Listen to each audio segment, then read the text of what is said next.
تەسەورەکەم خوا نەخواستا شوحێک و بێکاریەک و گرانیە بەڕێوە بێ لەبەرەوە خەڵک چاوەڕێی دەستی ئێوەیە، خەڵک چاوەڕێی دەستی دەوڵەمەندەکانە، خەڵک چاوەڕێی دەستی ئەوەیە کە هەیەی بۆ ئەوەی کە بیبەخشێ. بۆیە من قەناعەتم وایە دروشمی بەخشین بگۆڕین، بڵێین ببەخشن با ببەخشرێن. بۆیە ئەم پیاوە کە لێرانەیە خاوەنی ئەم ئەرزەیە، خاوەنی ئەم باخەیە، دڵی بەمەی خۆشە، ئەزانێت بەداخەوە لەبیرێکێ کە ئەمە شتێکی موەقەتە و لای و ئەکرێ خێری لێ بکا و ئەکرێ چاکەی لێ بکا و ئەکرێ حەقی تەسەڕوفەکەی کە تایەتی ئەوەی خوای گەورە پێی بەخشیوە بەشی فەقیر و هەژاری لێبا.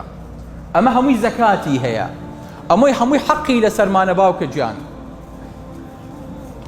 ئەوەی کە ئێستاکە نەبۆیە چین تەسەورەکەین لەمە دوا فەقیر زۆر بێ، لەمە دوا قوتابیەکانمان وەکو پێویست نەتوان خوێنەکانیان تەواوکن، لەمە دوا نەخۆشەکانمان ناکرێ عەمەلیات و دەرمانیان پەکیان بکەوێت.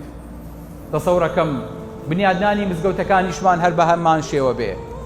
تەسەورەکەم خوا نەخواستا شوحێک و بێکاریەک و گرانیە بەڕێوە بێ لەبەرەوە خەڵک چاوەڕێی دەستی ئێوەیە، خەڵک چاوەڕێی دەستی دەوڵەمەندەکانە، خەڵک چاوەڕێی دەستی ئەوەیە کە هەیەی بۆ ئەوەی کە بیبەخشێ.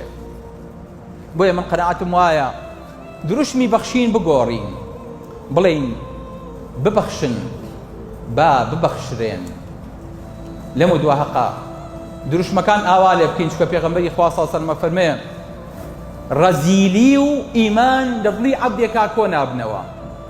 ناڵێین پارەیەکی زۆر بەخشە، چکە پێغەمبەری خوا صلی الله عەلەیه وسەلەم فەرمێ ڕوب دیرهم سەبقت ئەلف دیرهم، ئەفەرمێ لەوانەیە درهەمێک پێش هەزارەها درهم کەوێ بۆ چونکە کە تۆ دەستەکەی بە گیرفان تا کە سەیرەکەیت تەنها 25,000 پێیە، کە 5 لێ ئەبەخشی یەکسانە بە 5 دەفتەری پیاوێکی دەوڵەمەند کە مەلایینی هەیە، چکە تۆ زۆر بە زەحمەت و زۆر بە قورسی لە گیرفانی یەتە دەرەوە.